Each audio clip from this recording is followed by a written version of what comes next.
Welcome back to the Pre-Vetted podcast, where we spotlight extraordinary people and remarkable talent reshaping our world. Our guest today is Krista Guglielmelli. I hope I pronounced that correctly. Yes. She is the powerhouse CEO behind Magnificent Events and Incentives. She has over 2 decades of experience in hospitality, event planning, and sales. Krista has turned her passion into a thriving business that specializes in unforgettable weddings, impactful corporate events, and exclusive incentive travel. She had led award-winning teams, managed iconic venues, and inspired future professionals throughout her leadership roles in the industry and associations. Hello, Krista. How are you doing today? Well, thank you so much for that amazing introduction. It's an honor to be on your podcast today. I'm super excited to have you on the podcast today. So let's start by I wanted to ask you about what inspired you to start Magnificent Events. That's a wonderful question. At the time, I was in college and I'd gotten kicked out of college for academic disqualification. And I said, you know what? I'm going to be an entrepreneur. I don't need a degree. Forget it. I decided to go back because at the time I was married and I had stepchildren that I wanted them to see somebody that actually finished. I had 3 boys and a girl, and I wanted her to see really just finishing just to finish. And so I went back to school. I found hospitality as the degree. And before I graduated, I decided, hey, if I start this company and people hire me for baby showers or birthdays, like I'm pretty good at this. So, you know, that's what I started it for. But honestly, I never even did that book of business. My first paid client was one of my professors. We did an international conference. And then my second paid client was an organization that I was a part of for a long time. And they passed their event to me, which was a 1,000-person corporate event that traveled to different locations every single year. And so I never did baby showers and birthdays, and I still don't do them actually. So but that's how the business got started. I wanted to be in hospitality. I tried to get jobs at certain places and always felt like I wasn't qualified enough for whatever the job was. And it was obviously God had a different plan for me, that I was supposed to be an entrepreneur. And so here we are, 16 years later. The company is what it is, and it's really exciting. Interesting. What do you define a world-class event? World-class event. Well, perfect example is one event that we did with a professional cricket player, Repeat Sharma, and it was out here in the Bay Area. They flew him out to launch this cricket practice place. And when I arrived at the venue, the gentleman who had called me showed me a warehouse. And he said, this is what I want to turn it into. This is what we want to do. And so world-class event, because we really transformed a warehouse into a red carpet, 6-figure celebrity worthy event with over 400 attendees in about a week's time. And so those are the type of world-class events that I put on, things that really people don't imagine they can do. And all I tell them is, hey, with a little bit of money, we can kind of do anything. Really Nice. putting together, classy events, let alone, some of the weddings I've done have been super high end, 6 figures for local celebrities here in the Bay Area. So those are just a couple of them. I mean, it's not all the time, but it's nice to say that there's a handful of them in there as my client base. Right. Interesting. I just come back from today. I'm in San Francisco. Actually, I'm in downtown. Usually I live in Guadalajara in Mexico, but I fly here very frequently. I was at a floor 17 LinkedIn building, Mhm. uh, and they were organizing an event, co-working lunch event. And I wanted to mention it because it reminded me of the type of events that you do, right? Exactly. Yep. Of course, this is a whole different thing because this was a low budget, little thing, right? That just 2 people organized, but it was the place is beautiful. They have a view to the Bay Area, to the river, and yes. Anyway, they are doing a great job, and they are organizing this co-working slash lunch events to do networking. Uh, And that's one of the reasons I got into the industry is I love bringing people together. So, whether it was something that I was putting on personally or, just working with other people, but my thing always goes back to the guest experience. So, whether or not you attended that luncheon, you are a perfect example of a guest experience because you're seeing it put on and it's like, oh, it's really cool that they're doing something, right? You're bringing people together under the event space. And I used to be part of another company that was in network marketing, and they always used to say, service to many leads to greatness. In their space, it was we're serving people by selling them this product, right? But took that quote with me in what I do, and it's like not life changing, to plan an event for somebody, but at the same time, it is one of the many life events, right? Generally speaking, with a wedding or like that event for the cricket, that was a paramount for their business to take off. And so, I always think now that it's like I've served a lot of people, and so I feel like inevitably there's some greatness in there that I'm due. So, I just wanted to mention that since you talked about that event, client experience, guest experience, that's really what we look at. Yes, I think that, you kind of generate the space and the environment for people to connect and have a wonderful time.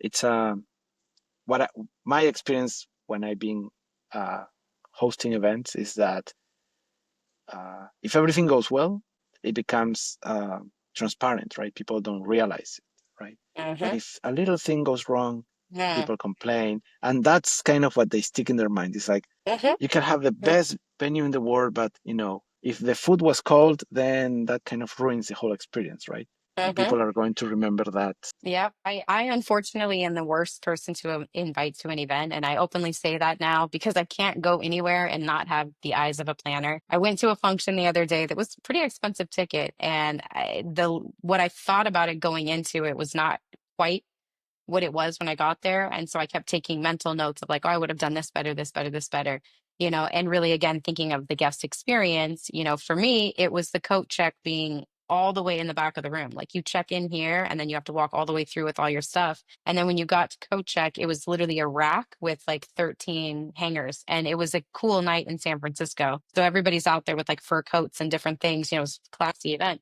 And I just thought that was a big fail. And like who didn't think of that? So I can't get it out of my head. I keep trying to find who put the event on so I can tell them they need to hire me next year just to make it that much better. So anyway, maybe they're listening today and they'll find me. I don't know. Yes, yes. I hope they listen and do better. Yeah. Yes, yes. What is the most memorable event that you ever planned? Oh, that's interesting because I forget about some of the events, and my partners that I hire remind me. Like my photographer reminded me of the cricket event. I was like, oh, I forgot we did that one. I would say though, probably my first large wedding that was also a celebrity wedding for a local celebrity that now has more locations across the country. But his wedding was full of celebrities. There were, a lot of factors to consider, but honestly, everything that could have went wrong that day did. But what was awesome is that they didn't know it. And what I mean by that is, before they hired me, they had picked the Palace of Fine Arts in San Francisco and the San Francisco Zoo. And they hired me and did their wedding, and their wedding was booked for January. Then they brought me on to like put it all together. And it was raining that morning. We had the fire marshal there. The chairs were all wet. Grandma got left at the hotel. The limo took off without her. When we got to the zoo, somebody hit a pole and the power went out. And, it was all these things that it was just like, just this can't be happening. But it wasn't until I think 3 weeks later when they came back from their honeymoon, they called me and they said, oh my God, we just heard about all the things that happened on the back side. And it was like that'll always go down as one of the best things because it was a testament to one, why you hire a planner, testament to myself for handling it. But then to put in the factor of having, former Warrior players there, the guy from Man versus Food was there, like all these different celebrities that, you want everything to go off well, but yet you can only control what you control, but nobody else noticed apparently. So, that'll always be one of the best ones. Right, it becomes this who is a better captain, right? The one that went through the storm on the one that avoided entirely. Yeah, But then exactly. the passengers are going to say it was lovely, all went through, right? So hello, Sorry for our guests joining today. it's all good, no problem at all. And when they don't see all the misses, all the misses of that you save the day multiple times and they don't see it, right? until they do, right? Until they Yep. realize it. That wedding ended up in the San Francisco Chronicle, and I actually had to do the article for them because they couldn't reach the couple after the wedding. They called me like, "Hey, we heard you're their planner. We're trying to wrap up this story. Can you give us some details here?" So that was pretty funny. But that'll always go down as one of my favorites for sure. Nice, nice. Yeah. And that place is beautiful. Yeah. The Palace of Fine Arts, it's amazing. I've been there a few times and it's great. Yeah. It's more beautiful in the summertime. January, maybe not the best time, but we've still pulled it off. Can you walk us through the process of planning a destination event? So when it comes to planning a destination event, first thing that comes to mind to do is to think about where everybody's going to be traveling from and whether or not they have access to get there. And what I mean by that is, there are some people that can't get passports, don't have passports, there's different reasons. And so thinking about who's attending and is it going to be a place that everybody can participate in? Or is it something that's going to X out a certain amount of people? The second thing to think about is the budget that people have. So that cuts off a lot of places that you can take them. Obviously, we know that certain places in Mexico are less expensive than trying to go to Europe or these other places. And so thinking about that, and then also again back to the experience that you want people to have. Whenever I plan an event, I always look at the logistical pieces around it, like air travel. How far is it going to be? If we're doing something in Barbados, for example, people from the East Coast, much easier. West Coast, they're losing an entire day. So really thinking about what's the reason that we're doing it, what's the outcome that we want, and then those other logistical factors, again, passports, budget, ease of access, things like that, because you never want to put an event on and somebody says, oh my God, I never want to do that again because it took me a day and a half to get there. Unless it's really worth it when you get there. Obviously, if you're going to Europe and you're giving them this great experience and they're there for 10 days and you've packed it full of stuff, well, then they don't care. It took them a day to get there. Yeah, and if they have clear expectations, then they know what they're getting into, right? And then, Exactly. yeah, I think that having clear expectations and being able to exceed those expectations, that makes the experience much more rewarding for the guests. Yep. Absolutely. What do you think are now the most popular destination? Costa Rica is like the number one. Oh, really? Yeah, everybody. Costa Rica. I've been to Costa Rica. Okay. It obviously hit the map somewhere as an affordable destination. And when Cuba opened up, that was another spot that going to Havana that everybody was like, oh, gotta go. Depending on what you're doing. I mean, I still think the Caribbean is still great for people. Puerto Rico is also for those of us that are, West Coast or just in North America alone. Puerto Rico is still a great place to do an event. So there's certain places that just have a little bit more that they can give. Going international again is more specific to certain groups. And so places like Iceland, I've heard popping up on the map, Finland, some places that it's like, oh, I would have never thought to go there, but there's always something to offer somewhere. And obviously including like cultural elements when people do get there so that, you really feel like they have an experience. My favorite place is Barbados. I don't know. It's like I've gone there a number of times. And so I send a lot of my groups there. Barbados, Cabo San Lucas, those are two of my favorite destinations. I think Cabo San Lucas just because it's easy for those of us here, California based, to just right down. But, I like to go to places that I know we're going to be able to more or less kind of control the movement.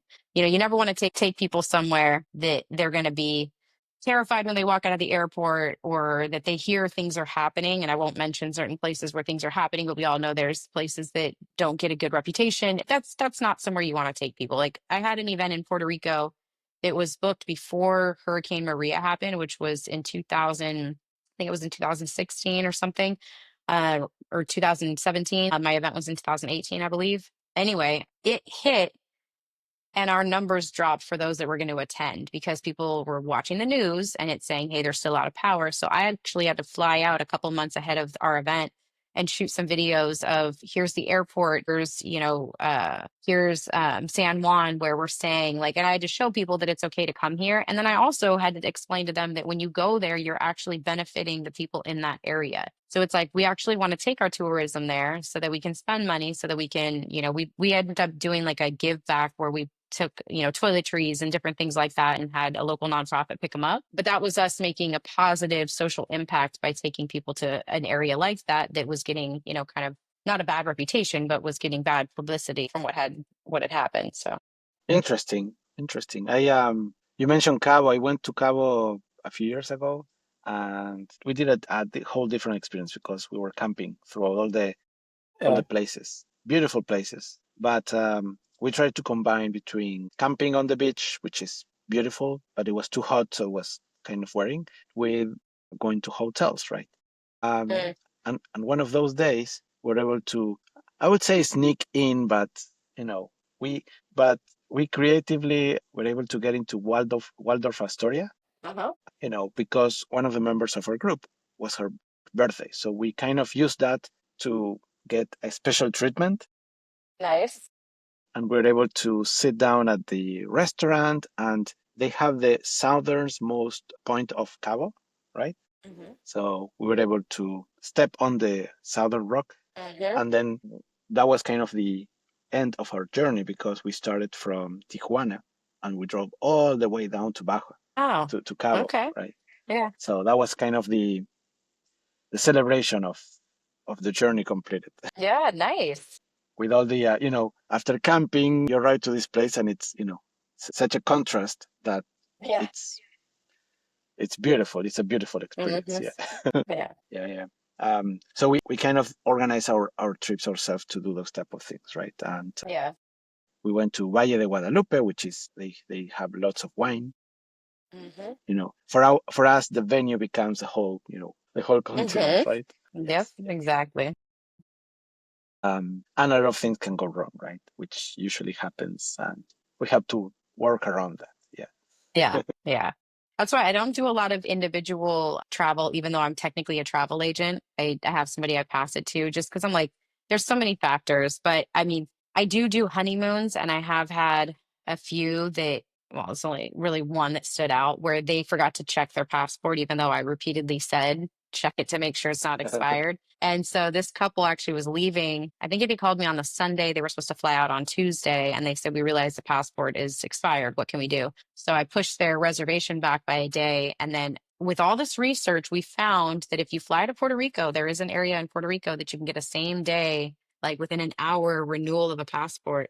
So they flew to Puerto Rico. Yeah. And then changed their flight and flew from Puerto Rico to Barbados. And they only, again, we pushed their reservation back by like a day. So, they didn't lose time, but that was crazy. I mean, it was like the amount of research we did. They were trying to buy flights to different places. They, said DC can do it and Virginia, but then when you actually call, that wasn't the case. Anyway, it's creative problem solving is kind of part of the industry too, and I pride myself on that. That that's my superpower is being able to solve problems without looking like it's a problem. If you see me in the middle of a moment where it might be crashing, I'm going to look the same. In the inside, I might be panicking, but here I'm going to look the same because that's what I do. So, you know, Yes, because guests are going to look at you. If you look nervous, they're going to feel nervous. exactly. That's exactly it. Yes. Amazing. Let's talk a little bit about corporate events. What do you think are the biggest challenges on planning a corporate event? The corporate event challenges as of late are the appearance of spending money. That since the pandemic, there's been a lot of concerns from corporations wanting to be a little more closed with their money, kind of keeping things a little bit tighter. And then also the appearance of just being like more frivolous with it. I feel like the pandemic was when that really shifted, where before, you spent $100,000 on just a party for your people and alcohol and food and just a good time. Nobody really batted an eye at it. But now it feels like there's pushback on, wow, was that a responsible way to do that? Was that what they should have been doing during these, hard economic times? Or so I think everybody's being kind of looked at in a way that they're taken into account for things that are happening in the world that have nothing to do with them. But it's just sort of the nature of people now. Like we're all trying to be a little more conservative, a little more reserved. So I see a lot of corporate events that they're not happening, but the ideas are happening, meaning we're getting the RFPs for it, we're getting the requests for creating something, and then the execution isn't there because they go, oh, well, we were told by whomever that that's too much. It's not the right time to do that.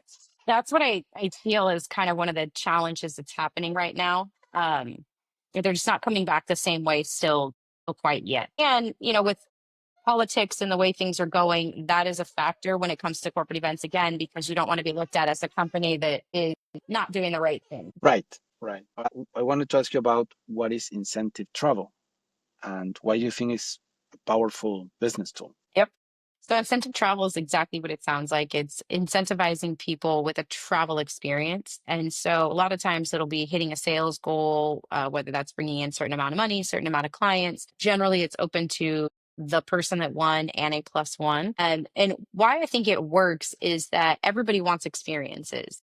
So the driving people with just saying, hey, you'll get a bonus check is like, that's fine. But it's like the incentive experience also allows them to show other people what they can do. So a lot of network marketing companies use it, a lot of companies in sales, a lot of companies that are recruiting based, meaning they're always looking to bring on more of a sales force. They use that because it now is something that they can say, I didn't just get a bonus check, but I got to go to Iceland, Finland, Italy, Rome, and they do these experiences that they wouldn't normally people wouldn't normally do. And what I mean by that is that you're at an experience with maybe top 20 people, maybe the top 100 people.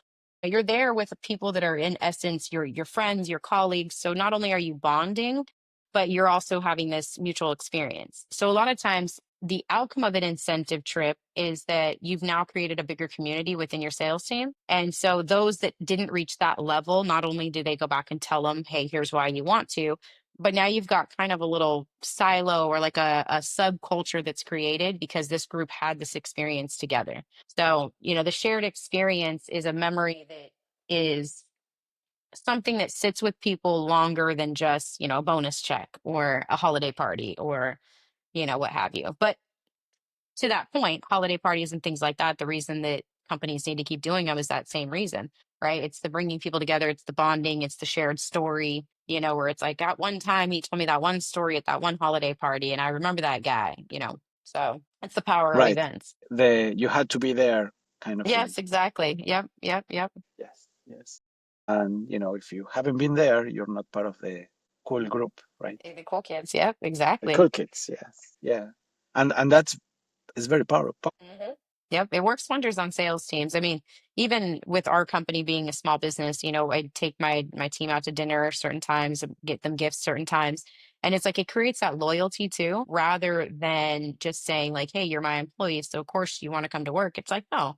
The flip side is always showing people that you appreciate them in some manner, and it can be a littlest thing of like, "Hey, for this event, I'm going to pay for your parking." Like, oh wow, it's $20, but those things sit differently with people, and I think that that is a unique impact that we have as small businesses and as entrepreneurs is like the interpersonal lives that we're able to touch that are different than, for example, if you work for, I don't know, let's just name a giant company. I guess we won't name it, but just a giant company.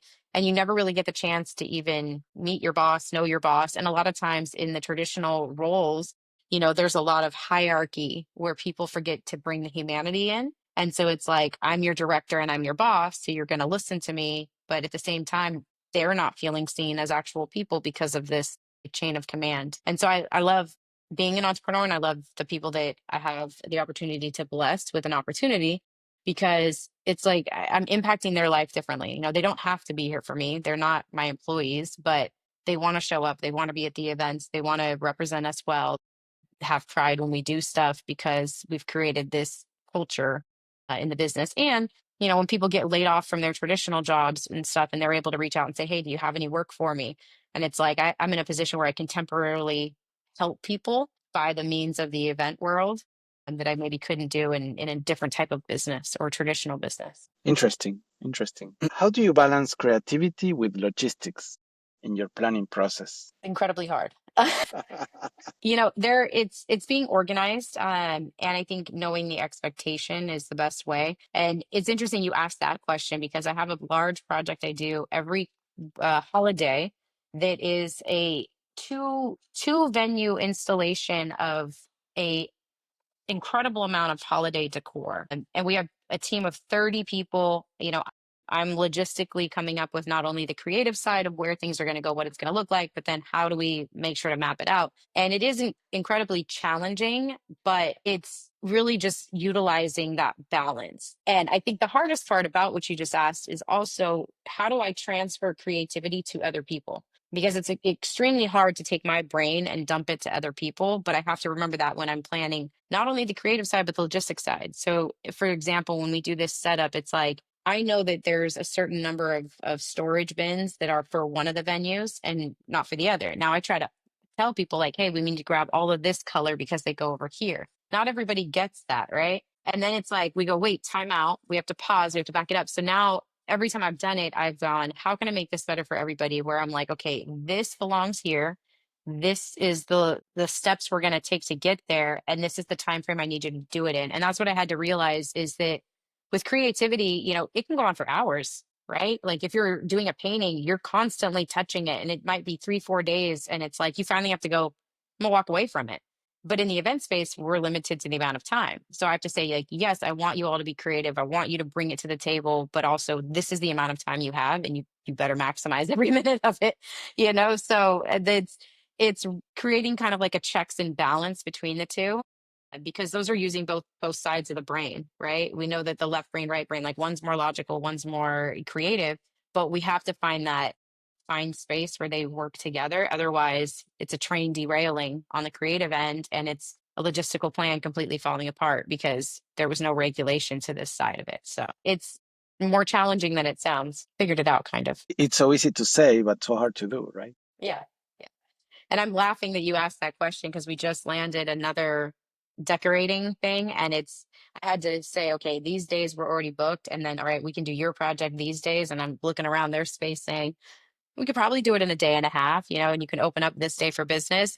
And then I left the meeting saying, my God, what am I doing? It's like my team is going to hate me. They're going to be like, wait, we're doing 4 days worth of decorating, but I was like, hey, we'll just take the business first. I've got 6 months to map out the logistic part of it. So it's like, it's going to be very strategic of where people work, taking breaks, making sure they're hydrated. There's a lot of things that go into it, but all right, we got it. That's amazing. Yeah, yeah, yeah. Thank you. It, I think it's part of the challenge of you know, it's a high risk, high reward kind of environment. And that's true. And on the reward side, some of the events we do are not as rewarding financially, I will say, like, but they are rewarding that we can, for example, the one I just gave of decorating, it's like, oh, the entire team, everybody involved for in a month and a half, they have bragging rights. Number one, like we did this, right? And then two, it's like the social recognition, because when this thing pops off, it'll be all over TikTok and all over Instagram and stuff like that. And it's so fun for everybody to be like, oh my gosh, did you see this one? And then the creative pieces that we put on it. So we do a lot of hidden little things. It's like, I wonder if somebody's going to notice we put quotes from, Christmas movies on the ceiling. And then when we see that somebody noticed it, it's like just that satisfaction of going, oh my God, they got it. It was only one person, right? But they got it. They saw where we were going with that. It is definitely satisfying. That's amazing. That is amazing. Can I tell you a story about a bad experience that I had on a venue? Sure. Sure can. So, well, we were the host, so it was our company meeting.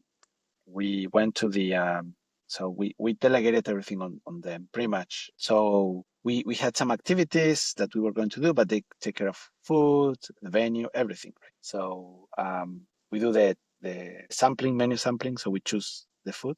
So I have one employee that doesn't eat fish, doesn't eat you know Mm, anything fancy. So she said, okay. just give me a piece of chicken and I'm going to be fine. I'm like, are you sure we can? There's so many other options. No, no, that's going to be fine. Just a chicken. Or do you want some sauce? It's like, no, no, no sauce. Just a piece of chicken. Okay. So then I go in and I ask the chef one piece of chicken, one plate of chicken. Everything else salmon, right? I want to splurge. It's my company meeting. I want to do, Hmm. something nice. Somehow that became when we went to the event. It was Christmas event. Became um, half chicken, half salmon. And I was angry about that because it's like that's not what we paid for. And it wasn't about the money, it was about I'm trying to give a good experience to my team, right? The experience. Yeah. And furthermore, it was cold. Cold, Mm. super cold, right? So it's been sitting for I don't know how long, right? So I was more angry about that. Mm-hmm. Mm-hmm. Turns out that the chef was doing 5 or 6 events that night, Geez. Yeah. and our was the smallest one, so we were not, the biggest, They but didn't still, prioritize it. Yeah. yes, yes. So, and the person that they live in charge didn't know what to do. So my people had to get involved and, kind of figure Yeah. things out, right? And do the last minute logistics. There were a few things that happened, but nothing big. But the person that they live in charge froze. She didn't know what to do, right? So that added to to the whole thing, right? Mm-hmm. So anyway, I was angry because, we're giving such a bad experience to the people, blah blah blah. And then we asked, after the event, we asked the people, and everybody was happy. It's like See? Okay. nobody noticed. You know. So, but I wanted to be angry, but I couldn't anymore because people were happy. Right. Yeah. Yeah. And Yeah. sometimes that happens. Yeah. But I get that from the side of the planner, the side of the client. You're just like, that's not what I wanted. That's not what I asked for. And you can't change it, right? I mean, the food's already made. That is what it is. But it's good that it translated correctly. Like your intention was still transferred correctly to your customers coming out or to your employees coming out. So Yeah, people appreciate it anyways. And there was no complaint about the chicken, even though it was cold and overcooked. And it had zero sauce, so it was a piece of chicken. literally a I piece still of chicken. complain. I still complain about the chicken. This happened many Yeah. years ago, but I still complain anyway. And those type of things can ruin an event, right? Exactly. Yep. Yeah, yeah. But we had a good experience anyways. Right? Then we start doing events on another place that is further away from the city. My reason to do it there was because it was closer in the city, right? So this is like an hour away from the city. So we had to plan for lodging and everything, right? So it was a little bit more committed. Yep. But the place is beautiful. It's like going to the vineyards here in San Francisco, right? Hmm. It's that type of experience where you are, in the middle of nowhere, but the view is beautiful. So anyway, next year we did it there. So this venue is for weddings, actually. So it Is it down was, in Guadalajara? yes, yes. So it was a little bit over. We were underdressed for the venue, Okay. right? Yeah. Kind of, because a company meeting was a little bit less formal than a wedding. Right. It didn't make sense for us to do a full wedding thing and get everybody Yeah. tuxedos and things like that. It was more of a relaxed kind of thing, right? More casual. Yeah. So, but the venue was beautiful. So the venue was overdressed compared to us. Yeah, yeah, yeah. And my friend runs that place, and he takes care of all the logistics, all the issues, and Oh, he's that's he's cool. great at that. Yeah. Yeah. So yeah. So let me ask you, what advice would you give someone starting in event planning? My advice would be for them to shadow another planner to get the experience of being hands on and of problem solving on site. And then also do an event or two and take your own temperature, meaning step back and realize how you either flowed good or not. And what I mean by that is a lot of people think the idea of planning an event sounds good, or like being a wedding planner and doing their own and things like that, until they realize when they're in the moment they might have, and I should back that up and say, ask somebody who you care about to evaluate you to see what they saw. Because in the moment, they might be running around frazzled and all of this and not realizing that this is really not the job for them, And it's like a lot of people will pretend it is, and they'll start a business and then go, I shut my business down because it just got too stressful. And it's like, well, evaluate it in the beginning. It's not an industry that is normal in the sense that there's no 9 to 5. It's sometimes 12 to 1 a.m., 2 a.m., right? And it's generally every Saturday if you're on the wedding side of things, right? And so people think it sounds glamorous until they get into it and go, "Oh, I don't have any weekends left," or this or that. And then it translates into how they show up at things, and it translates to how they are in their clients. I'm in a lot of like Facebook groups with different planners, and I hear very interesting stories about even just like attitudes people have with their clients and stuff. And it's like, I know for me, when I'm at the peak of my wedding season, like we've done 2 years back to back, we did 68 and then 73 weddings, along with corporate events in there. And by the time I got to December, I was like, I can't talk to a single person. I have to check out. Like I knew it. I was like, I can't do it. We're not doing holiday parties. My team knows this year's a little bit different. We're very busy at the end of the year, so it's fine. We switched the program, but A lot of people don't know how to kind of, like I said, take their own temperature in that and understand how their personality can play either to their benefit or against them. And so without jumping in and getting the experience and being put in, a high fire situation, they won't ever know. So my advice is, this is not one of the things that you start and go, oh, I'm going to figure it out. This is a reverse one, which I would normally support that with entrepreneurship. Like, just get a website, get it up and running, and just see what happens. But this industry is a little bit different in that you could be spinning your wheels and then ruin somebody's biggest day because you don't have, the tough skin, you don't have the right attitude, you don't have the right energy, you don't have the right tools, right, to make it successful. So I think that would be my best advice to somebody starting out. And I remember when I was in college and one of my colleagues asked for me to give her the advice of, what I saw in her when we did events and should she, start a business. And I told her this kind of the same thing. I said, no, you run around like frazzled and look like a maniac. Like, this is probably not the industry for you. And she ended up starting a wedding company that, you know, she did okay, but now maybe she does 3 or 4 weddings a year. So it's not what she lives off of, which is fine. But if you want to do it as a hobby, but it was like it fizzled out because again, she didn't really have that strong what it takes to do it. Yeah, yeah, I hear you. I mean, it sounds glamorous, but then when you're into it, it requires a lot of grit and persistence, and there's going to be And fires all the time. yeah, and when you have like clients that tell you like, "Hey, move these chairs over here," and you look at them like, "Not my job," but at the same time, it's like the job is the job. I've been in that situation a lot. And when I first started the business, it was interesting because I was younger, I was in my 20s, and so most of my clients are in their 30s, 40s plus, and so I kind of was treated like a kid a little bit. And so I was kind of like, yeah, I'll move a chair, like no big deal. And then I hit a place somewhere where, and I think it was the people around me, my ego got really, really big. And I was like, I'm not touching a chair. Like, I don't do that. I'm not breaking a nail.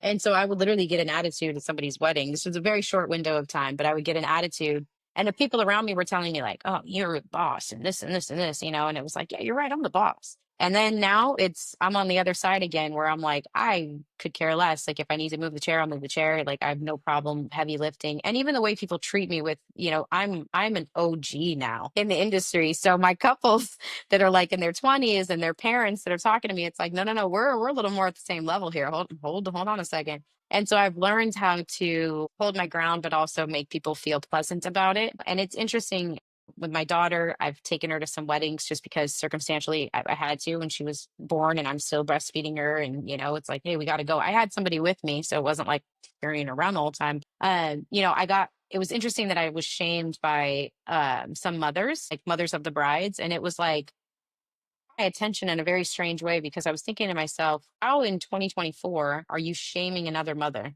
Especially a woman who had kids in like the 90s when women were getting back in the workforce regularly. And so it's been a really interesting experience of how some people take it as like, hey, we support entrepreneurship. It's cool. Your daughter's here. She's so cute. Like, I got baby fever. And then there's other people that are like, that's really unprofessional. And it's like, just the two sides to it. But it takes me back to the way people treat others, back to that example of moving a chair.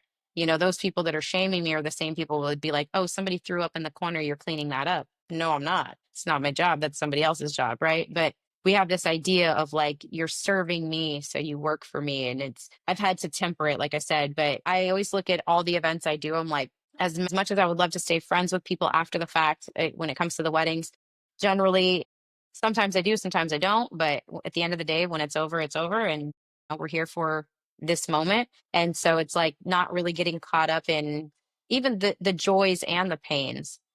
I used to get really, really high when an event would be good. I'd be like, oh my God, they loved me. Everybody said they loved it. And then a couple days later, that ether wore off. And it was kind of like, oh, I feel like I'm depressed. Like, I need another win. And again, I've been able to temper that. And I think that goes for all entrepreneurship. It's like, it's easy to get like super excited. And then when maybe the contract doesn't go through or the deposit doesn't come, then you tank. And then it's like, oh, do I have what it takes? Oh, wait, here's another. Oh, wait. So, this is globally speaking on entrepreneurship in general. It's a ride, and you got to be ready to temper yourself and check yourself along the journey to say, like, hey, am I keeping it in the right perspective? Am I doing what I need to do because eventually it'll all level out? Or am I just going as sporadic as the business is? you get too much business and you start buying an office and hiring a bunch of people, not realizing you have to sustain it. And then you're like, oh crap, right? Anyway, I don't know what the question was. It took me all the way here, but we just traveled into it. There you go. Yeah, we were talking about advice. So yeah, Yeah. I agree with you that some people take the baby as a you're a professional. Well, we were discussing this before, right? I take it as celebration of life, right? And it's part of who we are. So I think it's something positive, right? What I'm trying to say is I try not to hide the baby, right, or the babies, right?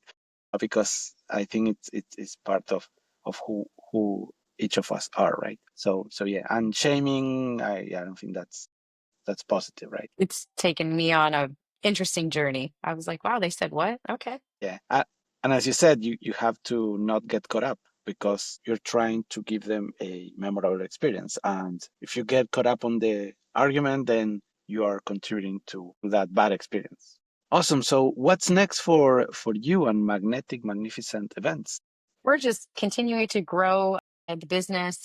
We do have a podcast that's going to be coming out soon that is called the Being Nice. Magnificent Podcast, where we'll talk about the tales of a wedding planner and tales of a mommy planner. So some of these stories of things that have happened at weddings and events, along with some of the instances where, things have been questionable with my daughter, or even, just talking about like parenting stuff in general, good diapers, bad diapers, whatever. But that is something that's coming out. We have a children's book coming out that is based on a real story of my daughter losing her shoe right here where we live.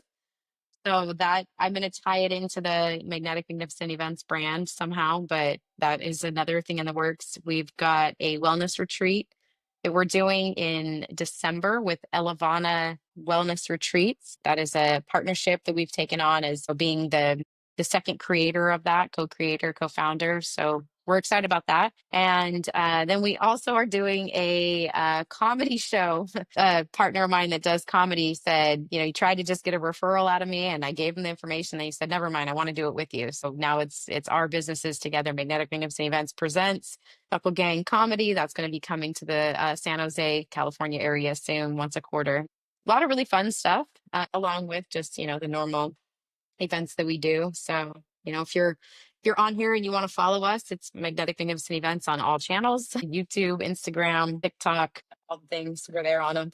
Now we try to keep up with socials, try to keep people updated on cool things that are happening, and giving out, wedding tips and stuff like that. That's mostly on TikTok. If you're getting married and you want to know how to not mess up your wedding day, follow us. You might hear some good advice. Amazing, amazing. Yeah, a lot of things. We're going to put all the links on the episode podcast so people can reach out. Yeah. Excellent. Thank you very much, Krista, for joining us today. Oh, it was my pleasure. Thank you so much for having me. I really appreciate the opportunity.